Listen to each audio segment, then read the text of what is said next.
Assalamualaikum warahmatullahi wabarakatuh. Nah, langsung aja di-invite mungkin karena tadi ada kesalahan teknis.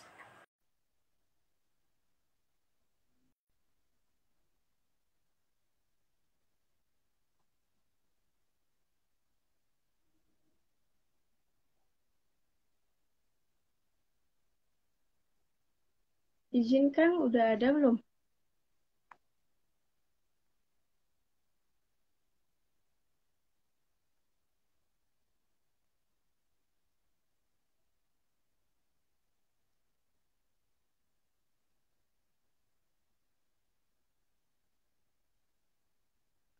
Coba.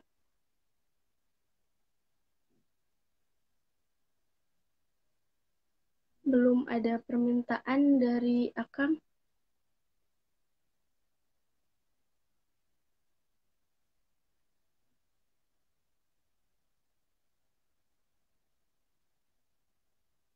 Kayaknya kalau misalnya diundang dari sini, Kang Asepnya nggak bisa masuk ya.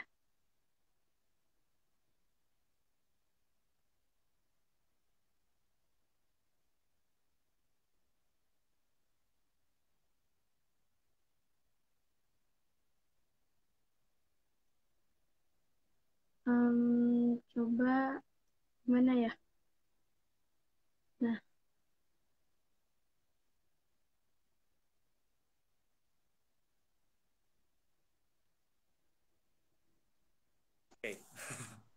Halo, Assalamualaikum. Udah masuk belum, Teh? maaf Kang Asep, dari tadi ada kesalahan teknis.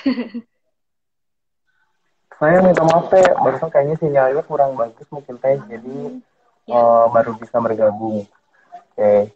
Mohon maaf ke semuanya yang sudah bergabung. Tadi agak terhambat acaranya 23 menit ya. Ya, Ada suaranya, Teh? ada. Ya, dari perkenalan dulu. Assalamualaikum warahmatullahi wabarakatuh. Halo Kang Waalaikumsalam. Teh, halo semuanya. Selamat siang ya semuanya. Balik lagi di acara rutinannya Hima, yaitu Ngoptar Ngobrol Pintar. Sebelumnya, perkenalkan, nama aku Okti Siti Fatimah. Aku dari kelas DDT 4020 Angkatan 2020. Aku dari perwakilan Biro Diklat sebagai moderator. Ini kita bakal ngobrol pintar dengan pematerinya Kang Asep Febri Hermawan, AMD, KES STR.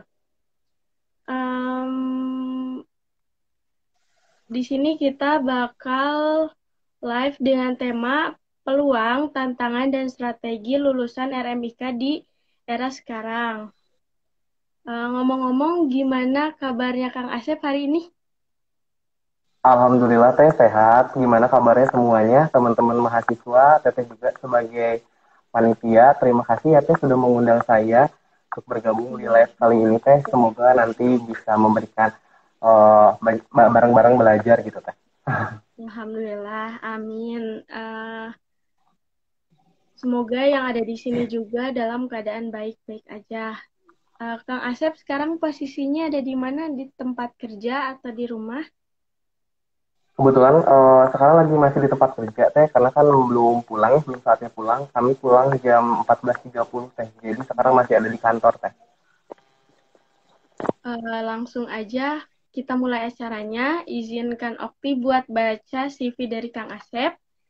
Nama Kang Asep Febri Hermawan, AMD, KES STR, lahir di Bandung, tanggal 18 Februari tahun 1993, dari jurusan Reka Medis, Informasi Kesehatan, dan Informatika Reka Medis. Lulusan pada tahun 2016-2017, bekerja sebagai ASN di RSUD Pandega Pangandaran. Posisinya sebagai preka medis dan pengalaman organisasinya di keorganisasian Divisi Pormiki Kabupaten Bandung tahun 2018 sampai 2021, dan yang kedua keorganisasian Divisi Pormiki Priatim tahun 2020 sampai 2023. Nah, jadi untuk ngobrol pintar ini biasanya nggak sendiri ya Kang, kita sambil sharing-sharing sama teman-teman yang ada di live ini, dan juga ada pertanyaan dari teman-teman Okti tentunya dari jurusan RMIK yang udah Okti kumpulkan. Ya, Sebelumnya oke. teman-teman Kang Asep ini bakal sharing ilmu dulu nih. Mungkin Kang Asep bakal sharing ilmu. Ya, dimulai aja. Paling sedikit disampaikan ya, terima kasih Teh untuk waktunya. Untuk sesuai sama judul kali ini yang ngobrol pintar ya. Jangan ngobrol pintar, tapi ngobrol santai aja. Karena kan kita nggak ada manusia yang pintar Teh, tapi manusia itu sama-sama belajar. Seperti itu. Jadi sesuai sama judulnya, peluang dan tantangan seorang mereka medis ya pada saat lulus nanti. Di sini sebelumnya kita harus tahu dulu nih kompetensi kita nih teman-teman. Jadi kompetensi itu apa? Kompetensi itu adalah kemampuan yang dimiliki oleh kita berdasarkan ilmu pengetahuan kita, keterampilan serta sikap kita yang profesional untuk menjalankan praktik kita sebagai seorang mereka medis atau pekerjaan keprofesian kita. Contoh kayak saya nih, saya udah bekerja kan. Jadi gimana caranya kita punya kompetensi agar kita juga nggak kalah sama uh, perkembangan zaman. Apalagi kan sekarang apa namanya kita udah mulai masuk ke uh, society ya. Dari yang revolusi industri kita udah masuk ke yang kelimanya 5.0-nya itu kita juga harus bisa memiliki jiwa kompetitif nih, harus jiwa kompetitif yang bagus. Sebelumnya kalau teman-teman kan masih pada kuliahnya, mungkin ada juga yang umum yang udah bekerja. Apa sih sebetulnya PMIK sendiri? PMIK atau Preka Medis dan Informasi Kesehatan adalah seseorang yang telah lulus pendidikan mereka medis dan informasi kesehatan sesuai ketentuan perundang-undangan. Itu juga ada teman-teman di Permenkesnya nomor 55 tahun 2013. Terus sebagai seorang PMIK, kita juga punya kompetensi. Dan apa sih kompetensi itu? Kompetensi itu tentunya tertuang teman-teman di peraturannya ya. Untuk yang kompetensinya sebetulnya ada 7. Ada dari nomor 1 sampai 3 itu dari diri kita sendiri sebetulnya teman-teman sebagai seorang mereka medis. Tentunya nomor 1 itu adalah profesionalisme yang luhur. Kita harus punya etika juga dan kita pun legal.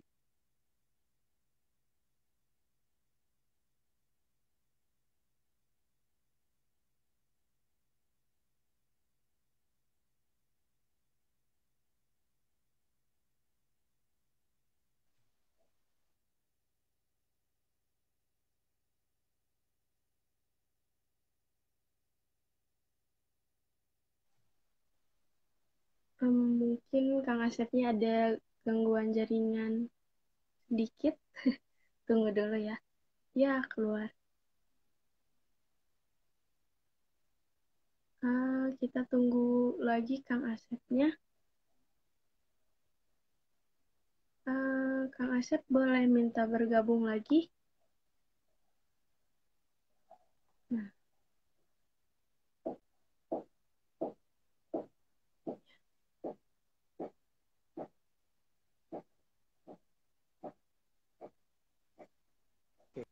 Halo Teh. Apakah iya, udah tersambung kembali? udah.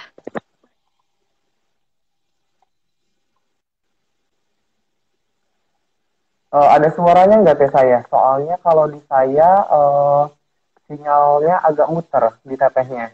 Ada suaranya Oh, nggak sekarang? ada Kang.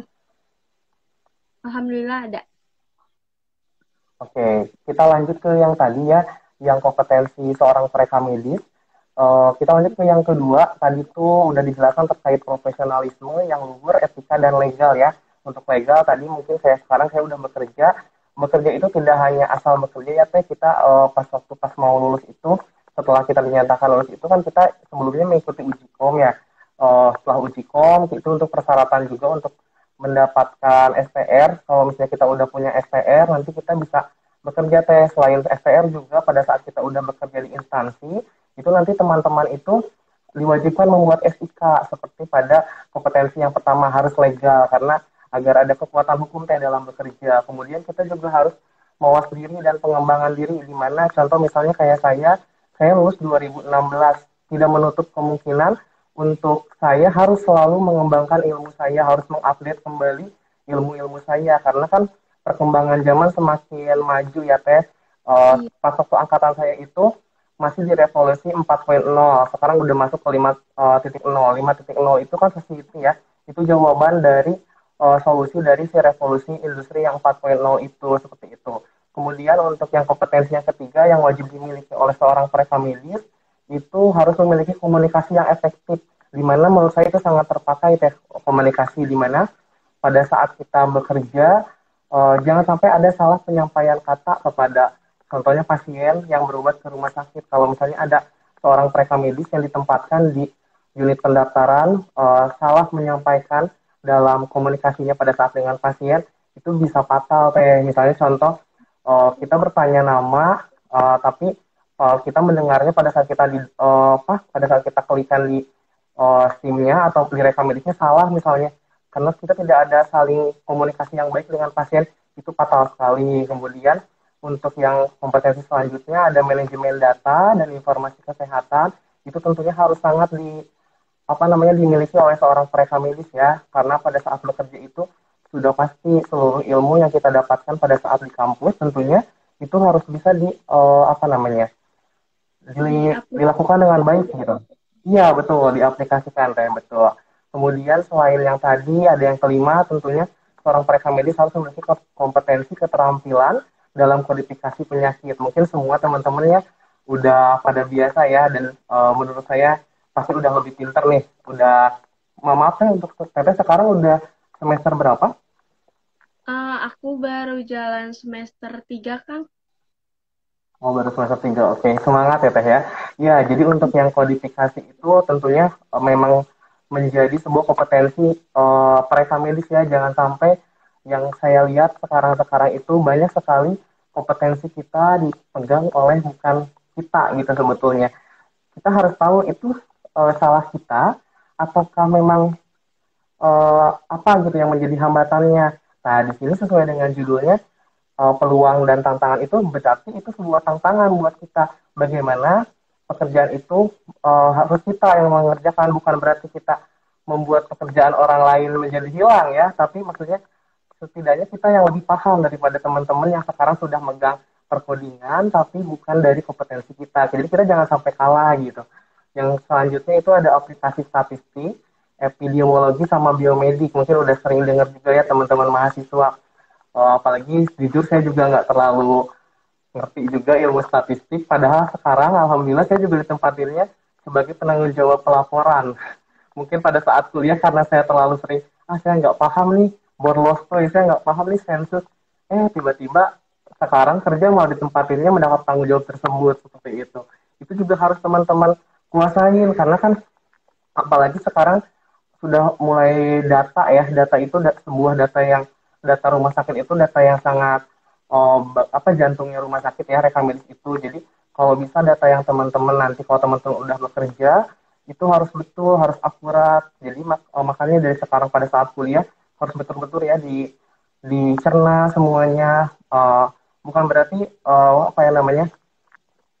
terus belajar tapi tetap santai, cuman jangan sampai ilmu-ilmu itu pada saat dalam bekerja saya mah nggak tahu ini mah dan saya nggak dibelajari, nggak mungkin kalau menurut saya karena pengalaman saya selama berkuliah khususnya di kampus ketika saya mempelajari semua itu walaupun memang kadang-kadang bahkan seringnya saya juga selalu buka-buka buku kembali karena kan namanya manusia pasti ada lupanya ya teh ya. Kemudian untuk kompetensi selanjutnya yaitu adalah manajemen pelayanan rekam medis. Untuk manajemen pelayanan rekam medis kita harus tahu semuanya dari mulai pendaftaran, terus dari mulai filing, coding, dari mulai pelaporan. Jangan sampai ada yang bilang saya mah pengen di assembly dan saya mah bisanya assembly ya. Jangan seperti itu. Jadi sebagai seorang rekam medis kita harus siap karena itu adalah kompetensi kita. Kita juga harus mampu bersaing teh pada saat kita bekerja nanti gitu. Karena kan pada saat ini tuh udah masuk yang teknologi ya, jangan sampai kita kalah sama teknologi seperti itu. Apa sih peran kita di era sekarang itu ya, maksudnya peran kita itu banyak teh. Kita juga kan maksudnya kita tuh bisa merancang bagaimana kedepannya seorang mereka medis nanti setelah lulus misalnya teman-teman bisa beradaptasi dulu nih dengan lingkungan. Lingkungan tempat kerja saya tuh seperti ini. Misalnya sudah komputerisasi, tapi pada saat dulu saya kuliah, saya masih konvensional, masih manual. Ya teman-teman pada saat kuliah ini kan ada seminar ya, untuk tentunya ada seminar-seminar. Coba sambil diupdate juga. Jadi selain kita dapat ilmu dari kampus, kita juga ikut seminar. Oh, sekarang tuh perkembangan rekam medis tuh udah seperti ini, udah harus rekam medis elektronik.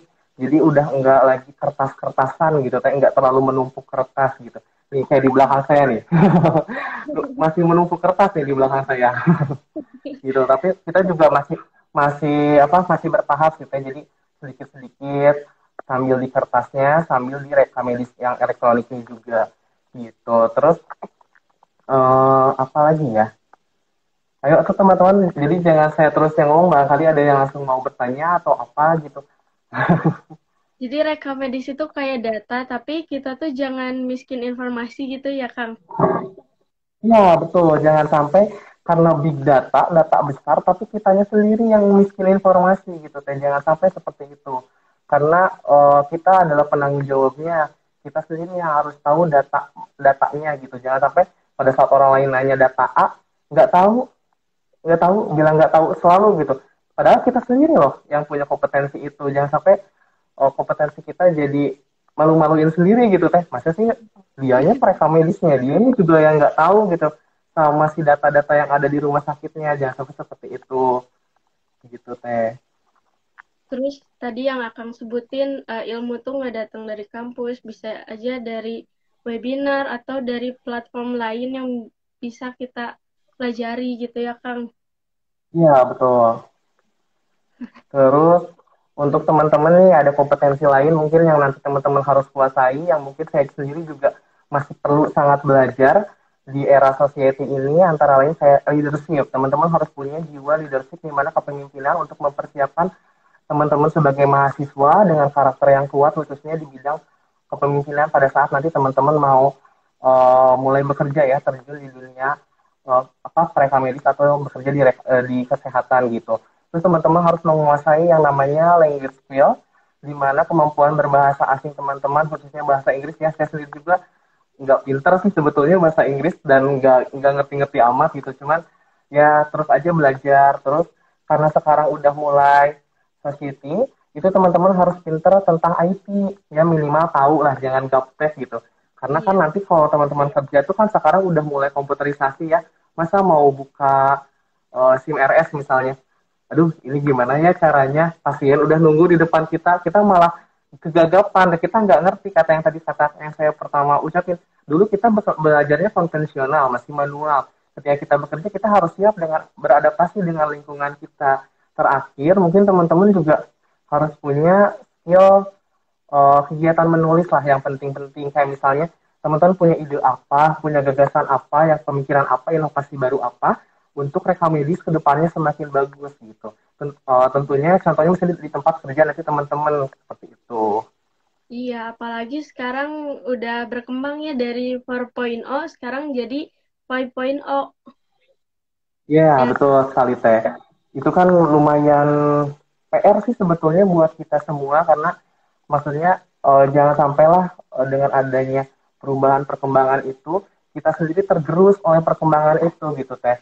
Jangan sampai kita digantikan dengan IT itu, seperti itu. Karena kan teknologi kan semakin maju ya, kalau kitanya juga nggak maju, kita bakal tergantikan, tergerus Teh, seperti itu.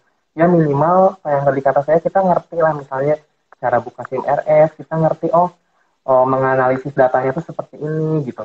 Jangan sampai nol banget gitu kan. iya.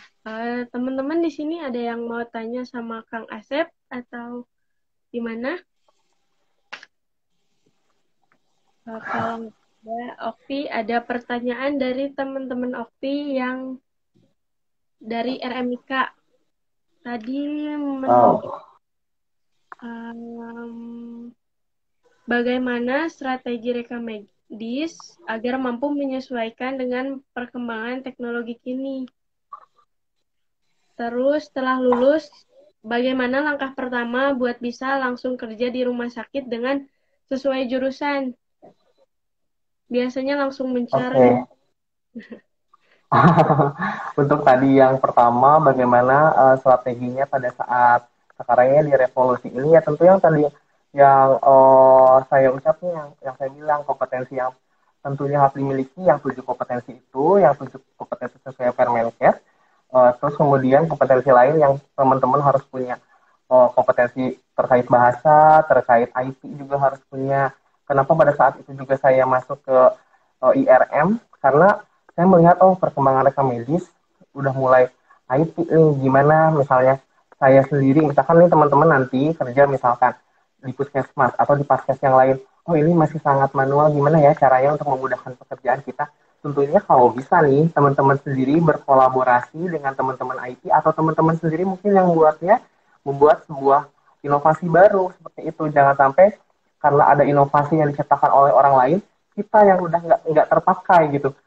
Udah ada inovasi ini, si A itu kerjanya juga cuma ini, udahlah nggak akan bisa. Misalkan contohnya teh, kalau menurut saya, misalnya kita bekerja di assembly yang masih manual misalkan, tapi ada inovasi yang menciptakan satu SIM atau satu data di rekam medis itu diciptakan dari awal sampai ke, ke selesai itu dengan sistem komputerisasi yang membuat perhitungan KLTPM misalkan atau misalkan perhitungan sensus udah otomatis nih dari si SIM-RS-nya, otomatis kan si orangnya itu udah nggak perlu banyak lagi. Nah, bagaimana kita mempertahankan agar kita tetap ada di tanggung jawab pekerjaan itu? Ya salah satu contohnya kita sendiri harus paham dengan sistem tersebut dan kita harus mengerti. Nah, kan nggak mungkin ya teh, walaupun data udah terkumpul dengan banyak nih, misalkan udah sesuai dengan SIM RS-nya, ya udahlah ada datanya segini, enggak, kita hitung kembali, kita olah kembali. Jadi walaupun misalnya udah komputerisasi, jangan sampai terlena gitu kan dengan sistem komputerisasi itu.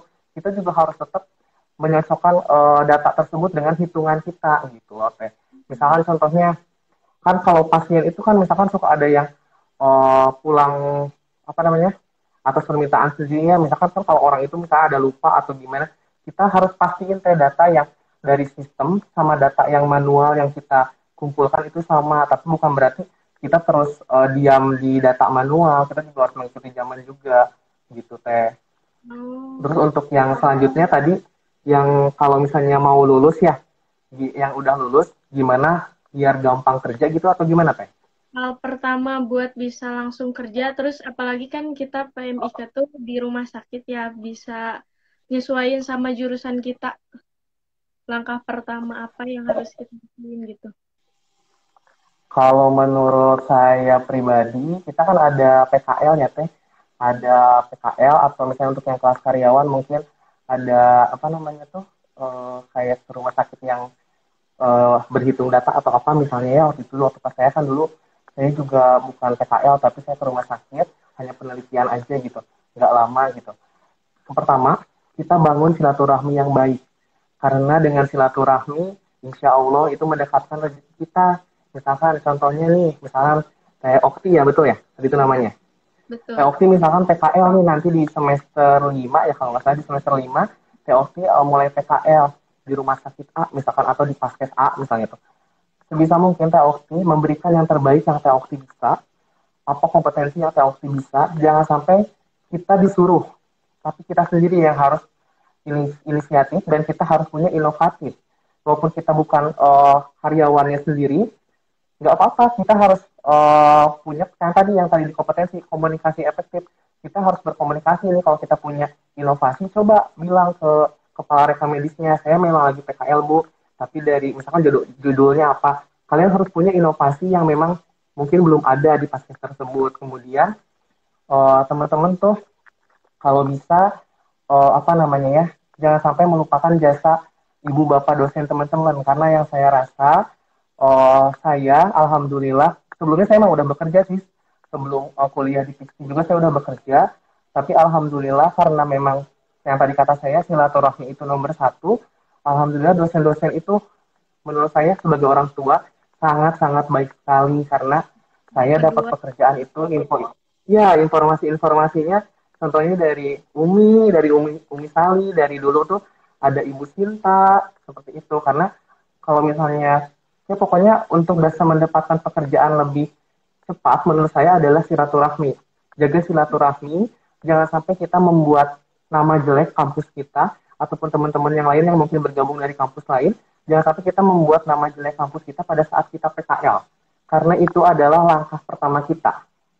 Kalau misalnya langkah pertama kita sudah membuat kita sendiri jelek atau nama kampus kita jelek, kita akan sulit mendapatkan pekerjaan menurut saya pribadi karena keprofesionalan.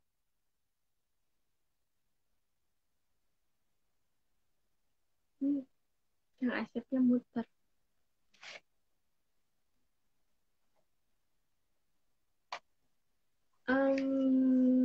Nunggu sambil nunggu Kang Asep, mungkin ada yang mau bertanya seputar peluang, tantangan, dan strategi lulusan RMIK di era sekarang.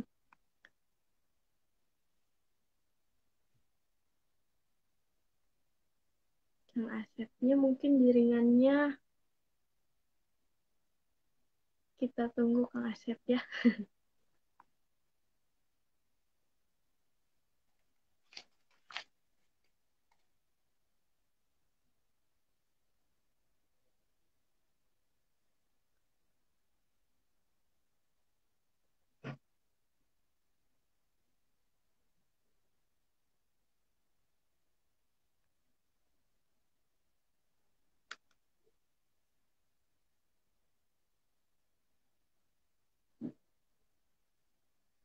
Oh, Kawayan nanya, halo Kang Asep, saya baru saja lulus dan baru diterima kerja di klinik yang cukup padat pasien COVID. Tantangan Kang Asep selama pandemi ini terkait laporan COVID-19. Kita tunggu Kang Asep dulu. Nah, udah ada.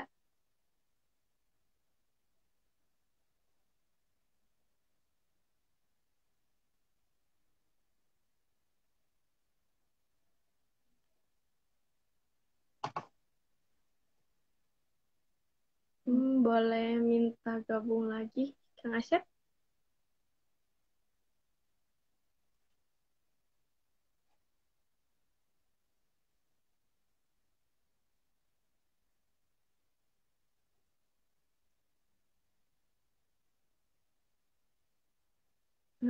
Coba undang ya.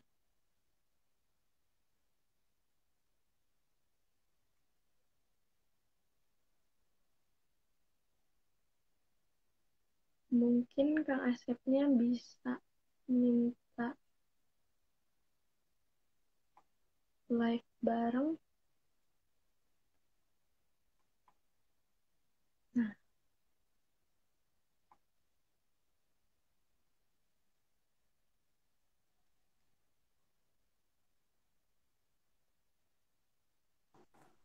Oh, teh, aduh sinyalnya maaf ya tehnya. Halo, udah iya, tersambung kan kembali belum teh? udah. Udah ya. Ya, Iya, tadi mungkin terpotong ya. Ya, teman-teman, pokoknya saran dari saya itu hanya satu sih teman-teman. Teman-teman jaga silaturahmi. Kalau untuk kompetensi mungkin teman-teman yang lebih update ya, karena kan sekarang di kampus pasti pengajarannya udah lebih update lagi gitu. Apalagi didukung dengan dosen-dosen yang menurut saya sangat baik, sangat terbaik gitu. Kalau iya, untuk yang itu teman-teman, kalau untuk ilmu teman-teman bisa pelajari dari sekarang. Tapi kalau untuk namanya apa sih?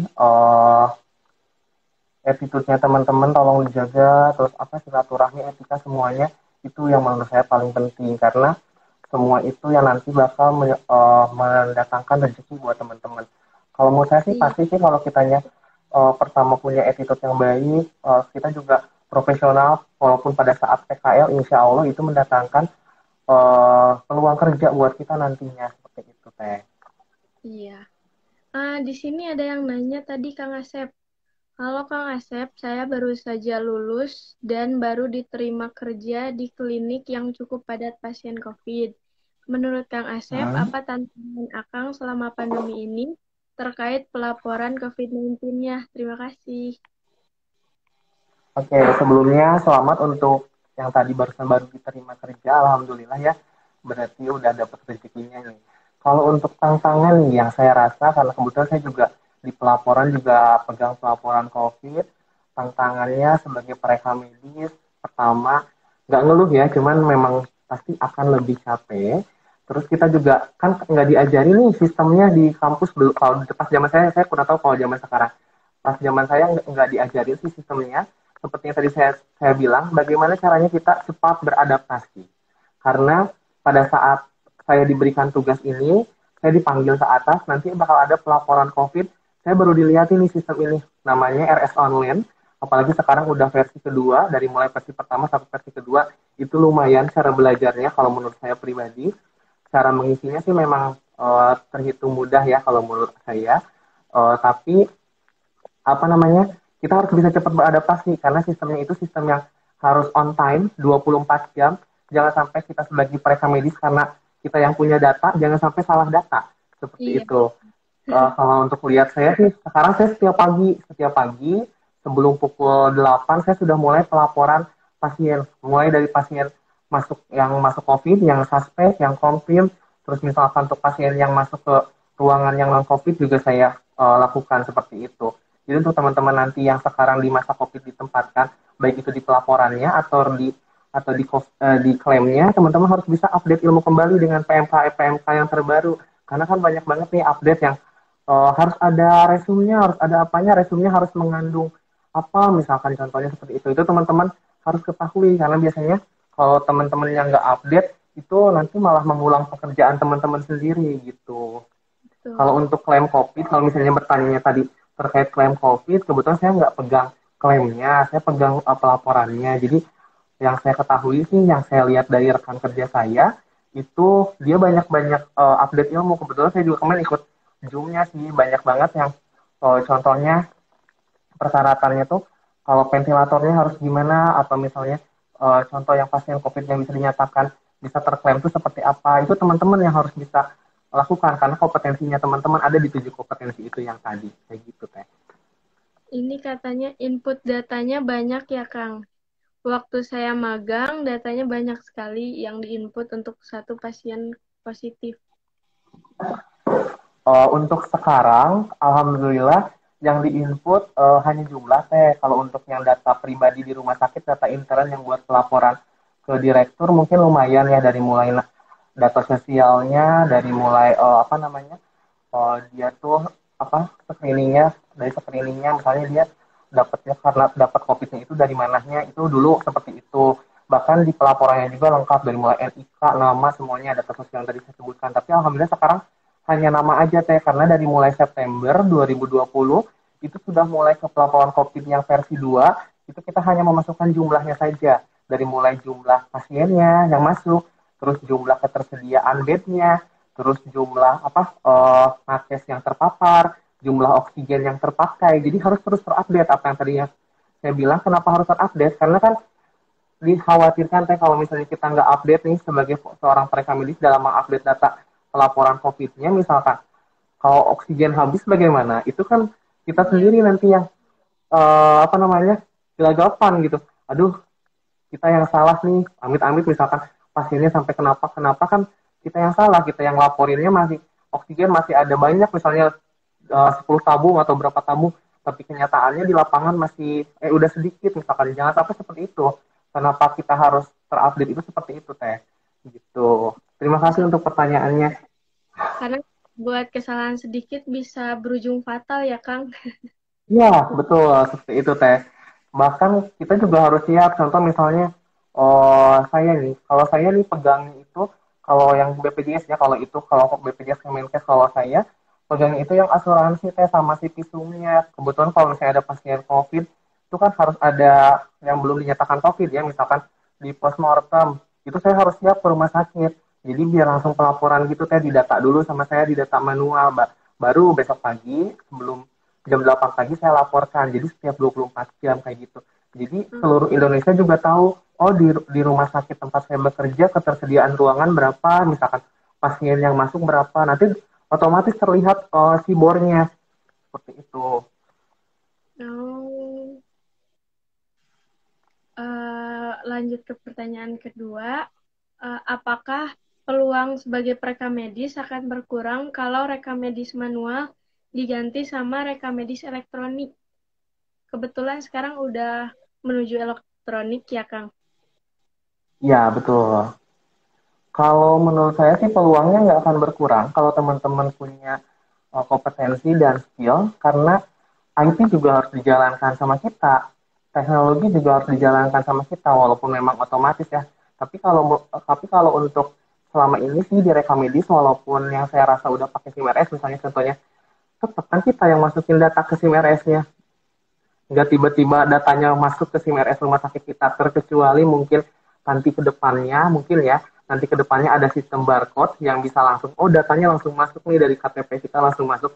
Itu kan berarti bukan kita yang input, berarti pendaftaran udah tidak perlu orang lagi. Seperti itu. Mungkin nanti teman-teman yang punya kompetensi lain bisa ditempatkan di yang lain, misalkan di coding atau di pelaporan seperti itu. Lanjut ke pertanyaan lagi. Apa yang harus jadi fokus utama saat kita akan terjun ke dunia kerja dan apa saja yang harus dilakukan agar tetap menjadi pribadi yang stabil saat menghadapi kerasnya dunia kerja? Wah, pertanyaannya keras ya. Keras banget ya. Kalau menurut saya yang pertama seperti tadi sih, attitude. Yang pertama, itu kalau attitude kita stabil, kita jangan terbawa suasana. Yang namanya bekerja, kalau menurut saya kan, ini lingkungan baru ya, berbeda sama teman-teman pada saat di kampus mungkin. Kalau di kampus, ya nggak saya ingkarin sih, mungkin bersaing itu, oh nilai IPK-nya si A tuh bagus nih, nilai IPK-nya si B tuh gini, aduh saya kok kecil, mungkin itu ya yang menjadi saingannya. Tapi pada saat bekerja itu, gimana sih caranya kita menunjukkan sisi terbaik kita tanpa menjatuhkan orang lain, tapi tetap apa namanya? Kalau saya sih punya moto everyday is win. Setiap hari harus menang, apapun itu goalsnya ya. Misalnya hari ini misalkan saya ada kerjaan klaim merawat jalan. Sebisa mungkin berapa sih klaim merawat jalan yang saya bisa selesaikan hari ini? Seperti itu. Terus gimana caranya kita tetap punya pribadi yang menyapa kepada orang lain, karena kita nanti tuh harus punya berkolaborasi dengan hampir semua tenaga kesehatan ya, dari mulai lab dokter, teman-teman perawat. Itu gimana caranya kita tetap bisa menjaga silaturahmi dengan mereka agar kita tetap berkolaborasi, karena kita pada saat bekerja di rumah sakit itu kita tidak sendiri, kita bekerja dengan teman-teman lainnya, dengan profesi lainnya. Kalau misalkan ada kita pribadi misalkan yang membuat kesalahan, sebisa mungkin kita yang meminta maaf kepada mereka, seperti itu. Ataupun misalnya ada suatu kesalahan, contoh kita yang menyampaikannya dengan baik, misalkan resume yang belum selesai terisi, sebisa mungkin kita bagaimana caranya kita menjelaskan, dok ini ada resume, atau misalnya seperti apa, teman-teman sendiri yang tahu cara penyampaian yang terbaik seperti itu. Ada yang nanya nih, Kang, dari Teh Ade Mila. Mau tanya Kang Febri, untuk STR kan mau habis, itu perhitungan SKP-nya bagaimana? Untuk masa kerja bisa dihitung juga atau bagaimana? Terima kasih. Oke, terima kasih Teh Ademila. Kebetulan itu seangkatan sama saya. Apa kabar Teh? Hebat loh Teh Ademila tuh jadi kepala rekam medis. Tuh, Teh Ademila, Teh Ademila kakaknya kepala rekam medis, adiknya juga sekarang kepala rekam medis di salah satu paskes di luar Bandung ya. Oke, untuk yang SPR itu dihitungnya pertama dari Teh Ade bikin SPR. Misalkan contohnya Teh Ade bikin SPR itu per tahun 2018 bulan Juni. Berarti dari bulan Juni sampai 5 tahun yang akan datang, berarti 2023 bulan Juni lagi, itu TAD minimal harus memiliki 25 SKP. SKP itu teman-teman bisa dapatkan, atau TAD sendiri bisa dapatkan tidak hanya dari ikut webinar atau seminar atau workshop, tapi dengan TAD bekerja sebagai kepala rekam medis itu ada di borang-borang. Yang poin A, TAD bisa upload di borang itu pengalaman sebagai kepala rekam medis. Terus TAD juga bisa upload pengalaman TAD bekerja terhitung dari STR-nya sudah aktif, itu dimasukkan ke borang-borang A juga di nomor 1 pengalaman TAD bekerja, misalkan diisi berapa tahun seperti itu. Untuk 1 tahunnya TAD nanti dapat nilai 2 SKP seperti itu. Kalau untuk yang pengalaman sebagai kepala rekam medis, TAD juga nanti diakuin SKP-nya 0,5 SKP TAD. Oh, begitu. Oh iya, kan setelah lulus rekam medis, nah kita bisa bikin kuliah ke jurusan apa, Kang? Kalau menurut aku sih, menurut saya ya yang linear sih kalau menurut saya. Karena kalau misalnya yang keluar jalur dikhawatirkan agak sulit. Misalkan contoh saya sebagai ASN misalkan, bisa mungkin linear karena kan biar ilmunya juga semakin berkembang. Kenapa saya juga kemarin ambilnya informatika rekam medis? Ya karena ke satu faktor yang kita harus bisa bersaing dengan revolusi sekarang yang dengan IT, dengan saya masuk ke informatika, minimal saya bisa menganalisis data dari data SIM-RS sendiri, minimal seperti itu. Kita bisa membuat rancangan interface-nya sendiri. Kalau misalnya paskes yang kita bekerja itu masih manual atau paskes baru yang belum memiliki sistem informasi seperti itu. Terus kalau misalnya teman-teman berminat juga, saya sih nggak menutup kemungkinan teman-teman kalau misalnya mau ke SKM juga boleh sih, nggak apa-apa. Karena banyak banget teman-teman saya juga yang kuliahnya di SKM, ada yang lanjut IT. Itu sih gimana minat teman-teman. Tapi kalau misalnya sekarang diri saya pribadi, saya pilihnya yang linear teman-teman.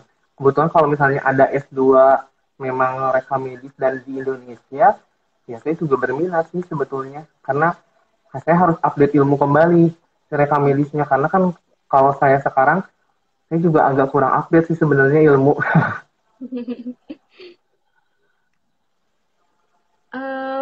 Akang sekarang sebagai pegawai PNS ya, Alhamdulillah. Alhamdulillah saya. Apakah ada perbedaan tugas kerja RMIK, PMIK PNS dan PMIK non PNS dan tips and trick agar bisa lolos menjadi PNS formasi PMIK? Kalau perbedaan bekerjanya menurut saya nggak ada teh. Dari saya kerja di swasta sama sekarang sama dengan tanggung jawab yang sama. Maksudnya kita harus bisa menguasai semuanya teh. Jadi waktu pas saya di swasta pertama kali saya ditempatkannya di pendaftaran. Itu kan baru banget ya, baru lulus maksudnya. Ya gimana caranya kita bisa beradaptasi di tempat pendaftaran itu. Kita juga bisa memberikan inovasi. Contohnya kayak misalnya cara salam sapa kita, kalau misalnya belum ada nih di tempat kerjanya, belum ada SOP misalnya, gimana caranya biar pasien semakin nyaman ngobrol dengan kita. Terus kayak sekarang saya lihat di PNS, kalau PNS kan memang ada ya teh, ada peraturannya itu yang tentang angka kreditnya kita harus mengerjakan apa saja. Tapi yang saya lihat semuanya sama sih teh, nggak ada perbedaan nih. Dari mulai pendaftaran, dari mulai coding, dari mulai pelaporan, dari mulai assembling, dari mulai filing, semuanya sama kok teh. Semuanya sama seperti yang diajarkan. Misalkan dari penamaan, pada saat pendaftaran harus tahu penamaan, harus tahu cara penomoran, harus tahu cara komunikasi efektif, perkembangan.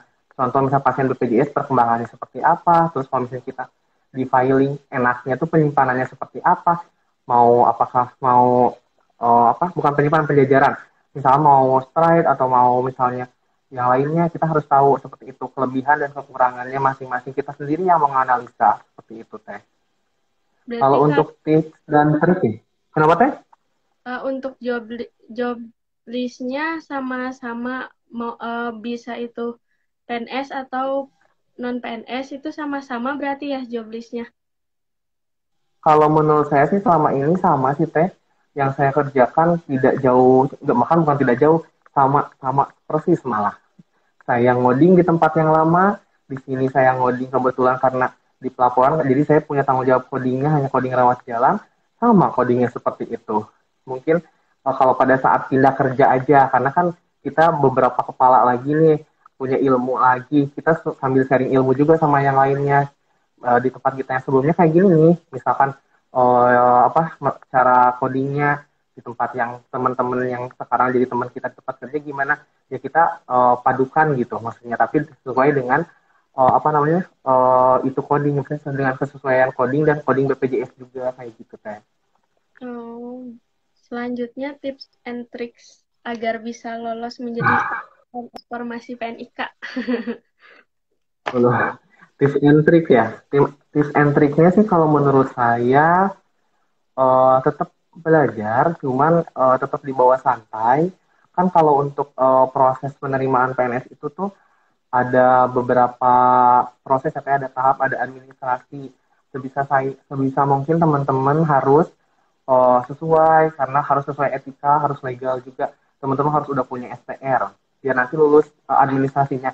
Dan diingatkan nih, karena kasus sekarang teman-teman saya kebanyakan tidak lolos dari mulai administrasi dikarenakan mereka menggunakan materai di beberapa dokumen. Jadi jangan sampai terulang kembali ke teman-teman mahasiswa khususnya yang akan lulus tahun ini, yang tahun depan mengikuti CPNS misalkan, jangan sampai menggunakan materai satu untuk beberapa dokumen yang digunakan sebagai persyaratan administrasi. Misalkan teman-teman bikin riwayat apa namanya CV pakai materi itu, terus surat lamaran pakai materi itu, jangan sampai. Jadi satu dokumen satu materi ya, jangan sampai satu materi untuk semua dokumen kayak gitu.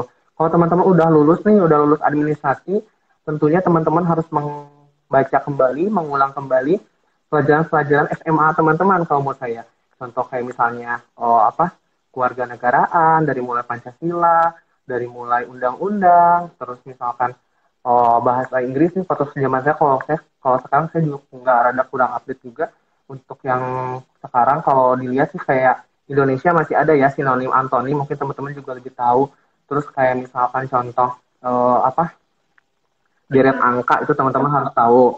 Terus kayak misalkan ada soal TKP itu semua jawaban sebetulnya mendapatkan poin dari mulai poin 1 sampai poin 5, dan itu tuh ada beberapa kriteria. Jangan sampai kita terkecoh.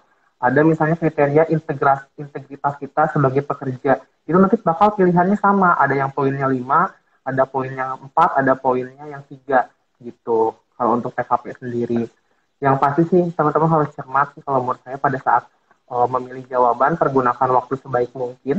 Kalau dulu saya mengerjakan dulu TKP, karena kan saya taunya TKP itu udah punya poin masing-masing ya. Sebisa mungkin TKP terisi semuanya, bahkan semua soalnya juga saya harap harus diisi semuanya, jangan sampai ada yang kosong. Terus setelah TKP saya lanjut ke TWK, karena kebetulan TWK hafalan, jadi jangan sampai hafalan kita hilang gitu tentang undang-undang, tentang Indonesia kayak gitu, jangan sampai hilang. Jadi cara mengerjakannya saya berurutan seperti itu. Terakhir baru TIU. TIU itu contohnya kayak matematika kayak gitu. Itu baru saya terakhir. Oh, iya. Kalau udah lolos itu kan lanjut ke SKB ya. Kalau misalnya kita lolos masuk passing grade dari ketiga TWK, TIU atau TKP, kita passing grade, pasti kita kan lolos ke SKB kalau memang dibutuhkannya per 3 kali. Misalkan teman-teman ngelamar ke RSUD atau ke Paskes apa, dibutuhinnya 1. Berarti kan nanti bakal ada 3 orang nih yang masuk ke SKB. Kita udah masuk ke SKB, walaupun kita urutan ketiga misalkan, sebisa mungkin kita menguasai bidang kita. Karena pada di SKB itu, pengalaman saya, 70% itu terkait soal bidang kita sebagai rekam medis, 30% adalah soal umum. Contohnya misalkan HKN, misalnya Hari Kesehatan Nasional di tahun teman-teman pers. Terus sekarang ada COVID-19, teman-teman harus tahu COVID-19 sekarang perkembangannya seperti apa. Seperti itu. Oh, begitu. Lanjut, ada kesehatannya mungkin atau apa seleksinya? Oh, kalau itu beda-beda, tergantung dari instansi yang kita daftar. Kalau di pemerintah daerah itu, kalau untuk seleksi tidak ada seleksi tes kesehatan pas awal ya. Tapi pada saat pemberkasan ada, kita melakukan kayak contoh tes ke dokter ke psikiatri apa kejiwaan gitu yang ngisi soal gitu. Itu buat menentukan kita juga untuk tes kesehatannya kayak buat pemberkasan. Tapi kalau untuk awal-awal tidak ada, hanya sampai ke SKB. Nanti bakal ada pengumuman di layar seperti itu. Tapi kalau untuk yang setahu saya di kementerian atau di yang lain itu ada kayak harus memiliki punya nilai TOEFL, terus misalkan ya ada tes kesehatan juga, kayak misalnya daftar Kemenkumham kalau nggak salah, itu memang ada tes kesehatan juga. Oh, begitu. Biasanya kalau di hidup tuh ada kegagalan ya. Nah, Ya saat betul. kegagalan, apa yang menjadi cambuk untuk tetap bangkit? Saat kegagalan apa yang menjadi cambuk untuk tetap bangkit? Kalau saya sih hidup nggak pernah berpikir kegagalan sih teh. Karena saya lihat dari doa kedua orang tua saya yakin saya bisa. Kenapa saya punya moto everyday is win? Karena menurut saya dengan doa kedua orang tua saya, walaupun waktu pas saya mau tes ya, walaupun keadaannya misalkan pada saat itu saya tidak lolos, saya masih punya pekerjaan teh. Itu juga adalah rezeki buat kita. Jadi jangan sampai teman-teman berpikir ini adalah sebuah kegagalan. Kalau menurut saya, walaupun memang setiap orang ada kegagalannya, tapi kegagalan itu pasti ada peluang lain atau ada kesempatan lain yang menunggu teman-teman. Kalau memang teman-teman sekarang belum bekerja misalkan. Jadi gini nih teman-teman, tips dari saya buat teman-teman yang mau mengikuti CPNS, itu jangan dulu resign pertama. Menurut saya jangan dulu resign. Terus optimis, tapi jangan menggebu-gebu gitu. Jangan, saya mau pasti lolos, jangan seperti itu. Tetap optimis, ikutin alurnya, ikutin jalannya, terus minta doa ke orang tua kalian. Jangan ada negatif thinking di otak kalian, kayak yang tadi ditanyain. Bagaimana kalau punya kegagalan, jangan sampai seperti itu. Dan kalau saya sih teh, di saya nggak pernah berpikir ini adalah sebuah pengalaman. Enggak. Kalau cuma pengalaman aja, kita di kampus itu udah dapat pembelajaran dan pengalaman terkait komunikasi, kita udah dapat pengalaman terkait apa namanya, gimana rekan kita, kan nanti kan sama ya, rekan kita kerja di rekan kita di kampus atau rekan kerja kita di tempat kerja hampir sama lah, tipenya seperti itu atau gimana. Tapi jadi karena itu adalah masukan untuk kita gitu, ilmu baru untuk kita. Oh, kalau misalnya kita mau seperti ini, kita harus berpikir seperti apa gitu. Pokoknya jangan di mindset di teman-teman, di otak teman-teman, apalagi sekarang masih menjadi mahasiswa. Kalau misalnya melihat teman-temannya yang IPK-nya tinggi nih, aduh saya kecil, saya mah gagal orangnya. Jangan, itu malah menjadi apa ya namanya, menjadi mindset jelek buat kitanya nantinya. Kita akan terpikir, kita mah udah memang bisanya segitu, udah boleh nggak apa-apa dapat nilai segitu juga atau dapat IPK segitu juga. Jangan, tetap semangat pokoknya.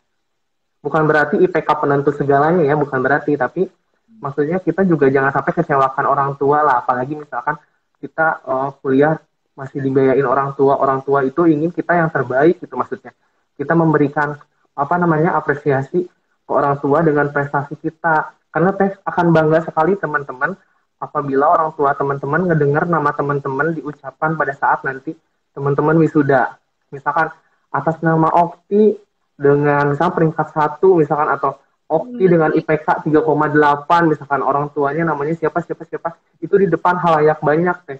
Kalau menurut saya pasti orang tua itu bangga karena terlihat dari cara peluknya mereka, walaupun memang orang tua lain juga pasti akan bangga dengan anaknya karena anaknya sudah berhasil menyelesaikan perkuliahannya dan menunaikan apa cita-cita orang tua, dan orang tua juga pasti akan memberikan yang terbaik teh untuk kelancaran hidup kita sebetulnya. Iya, walaupun kecil, tapi orang tua bakal bahagia ya Kang. Ya, betul. Yang penting kitanya tetap semangat. Jangan pernah berpikir, aduh, saya IPK-nya kecil nih, pasti pada saat ngelamar di swasta, misalkan contohnya, pasti kalah nih sama yang IPK-nya itu yang gede. Enggak, jangan. Karena enggak terpatok mau dia lulusan mana, mau dia IPK-nya berapa. Yang pasti kita adalah diri kita, kita dengan profesionalnya kita dengan attitude-nya kita dengan etikanya kita dengan kompetensinya kita. Yakin dengan apa yang kita miliki. Jangan melihat orang lain, tapi lihat diri kita sendiri. Kita mampu apa, dan karena kita bersaing bukan dengan orang lain, dengan diri kita sendiri. Kalau kita sudah bilang kita mampu, insya Allah kita akan mengalahkan kegagalan yang menurut kita di dalam diri kita. Karena kita sendiri itu udah bilang kita mampu, seperti itu teh. Berarti harus tanemin motivasi setinggi mungkin ya Kang. Ya, kalau menurut saya sih, kalau saya selalu menanamkan positif di dalam diri saya, karena buat apa saya berpikir saya negatif? So masih ada kesempatan lain yang bisa saya coba. Jujur ya, saya juga waktu itu masih bekerja di salah satu rumah sakit di kota Bandung. Saya berpikir, pasti saya nggak akan lolos nih, karena pada saat saya itu saya melihat, saingan saya di tes CPNS itu si A, si B, si C. Si A itu gini loh, si B itu teman saya. Dia tuh IPK-nya tinggi. Si B, si A tuh yang punya web apa tentang rekamedis, atau si A tuh apa. Enggak, itu bikin down banget sebetulnya buat saya. Tapi saya berpikir, enggak lah, insya Allah saya bisa melakukan yang terbaik. Toh orang tua saya juga sudah mendoakan saya. Mungkin saya yakin orang tua semua juga pasti mendoakan anaknya yang terbaik. Dan apa maksudnya teh, jangan sampailah kita berpikir negatif untuk diri kita sendiri gitu loh. Tetap semangat aja, nggak apa-apa. Mau kita lulus, mau kita enggak, toh kita masih punya pekerjaan, kita masih punya apa namanya, doa dari orang tua. Kalau misalnya kalau Allah itu akan merestui apabila orang tua kita juga merestui.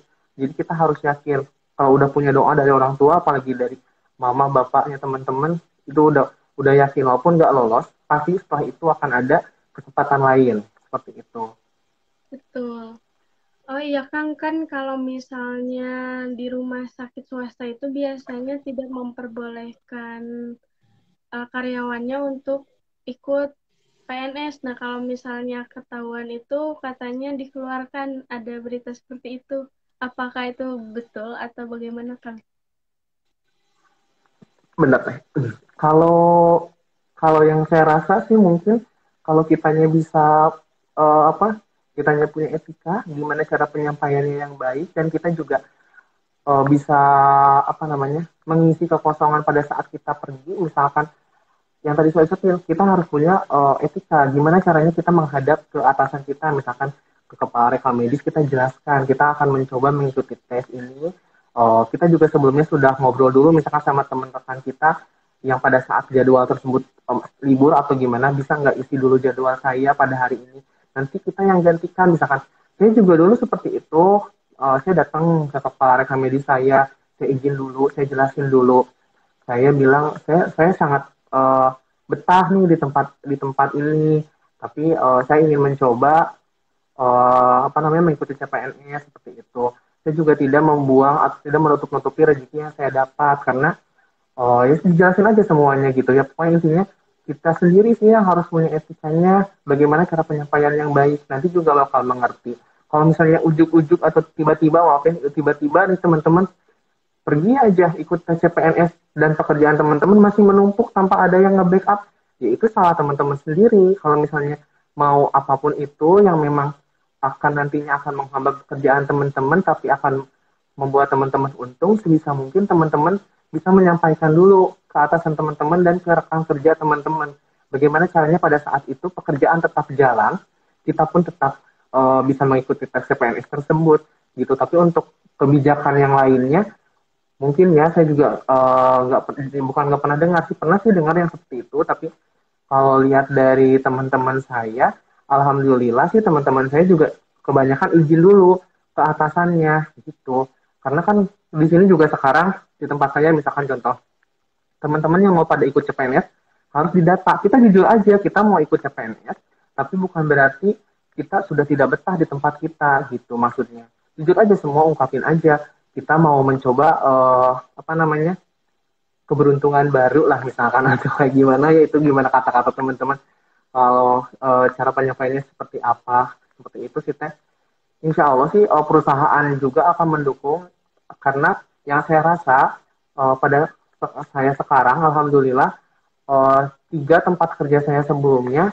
masih berhubungan baik dengan saya teh alhamdulillah bahkan saya waktu pas karena ini rumah sakit baru saya di tempat dekat di rumah sakit baru saya sering sekali bertanya ke teman-teman saya yang di rumah sakit yang lama-lama ini bagaimana ini cara ngerjainnya karena kan sebelumnya saya di tempat lama itu nggak pernah ada di posisi ini tapi ada orang yang di posisi ini di rumah sakit sebelumnya ya itulah kunci silaturahmi kunci etika dalam diri kita kayak seperti itu.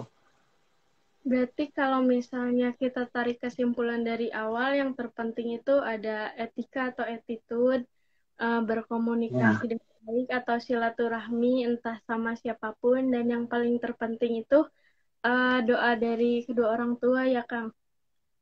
Iya, betul, Teh.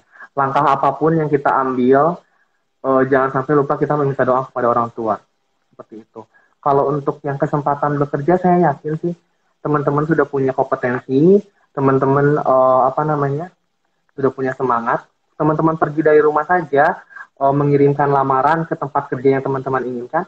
Menurut saya itu adalah semangat yang baik. Karena harus ada ikhtiar kan. Kalau misalnya kita ingin dapat pekerjaan tapi kitanya diam terus di rumah, ya nggak akan dapat pekerjaan sampai kapanpun juga. Kita harus ikhtiar sendiri seperti itu. Karena kan apa namanya ikhtiar itu adalah sebagian jalan dari rezeki kita gitu loh. Betul. Dan yang terakhir, mau cari ilmu kemanapun juga, yang namanya ilmu harus tetap ditimba ya Kang. Iya Sam- betul betul sekali teh. Mungkin untuk sesi pertanyaannya udah selesai. Lanjut ke dokumentasi ya Kang, izin screenshot. Oh boleh Bapak. Satu, dua.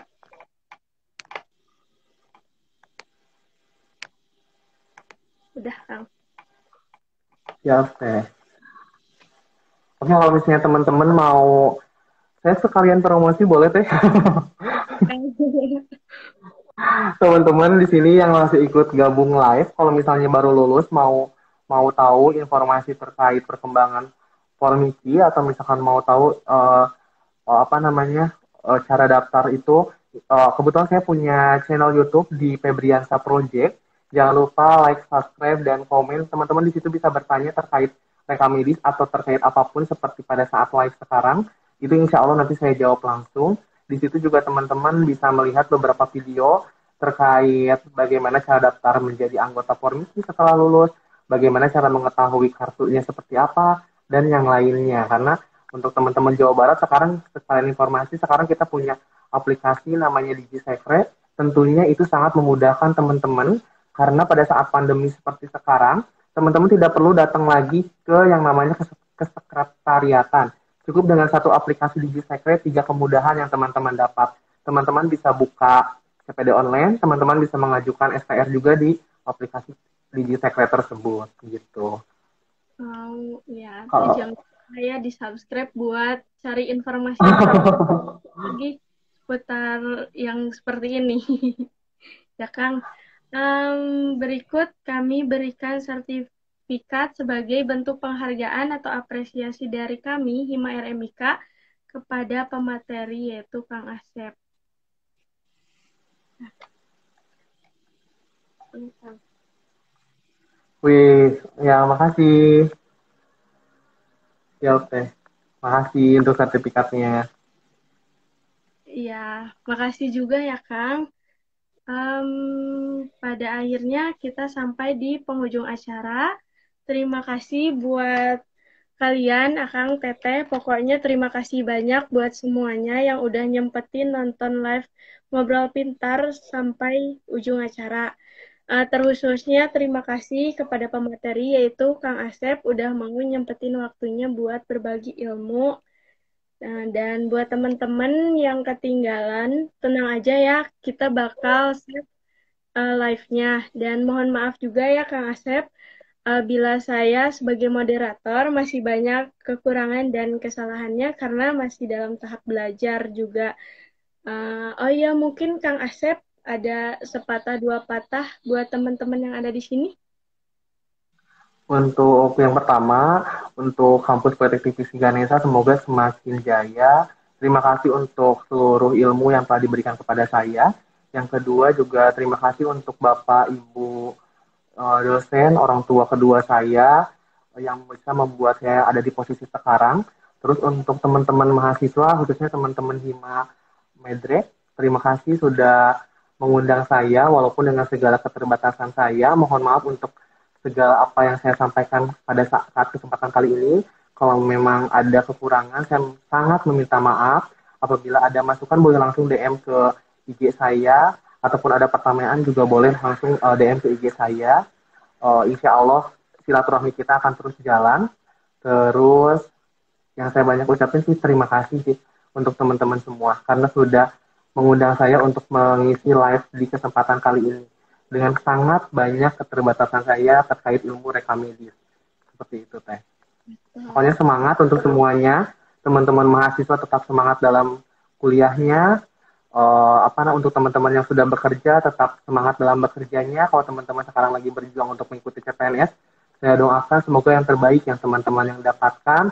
Tapi jangan sampai teman-teman membuat tempat kerja teman-teman yang sebelumnya kecewa dengan teman-teman, dengan etika teman-teman. Pertahankan attitude teman-teman dan kembangkan kembali kompetensi dan profesionalisme teman-teman sebagai seorang perekam medis. Tuh. Terima kasih ya Kang. Seperti itu. Terima kasih kembali Teh. Ya, Gimana Teh? Udah berarti ya? udah. Siap Teh. Terima kasih untuk semuanya. Assalamualaikum warahmatullahi wabarakatuh. Waalaikumsalam warahmatullahi wabarakatuh. Saya izin list ya Teh ya. Iya Kang.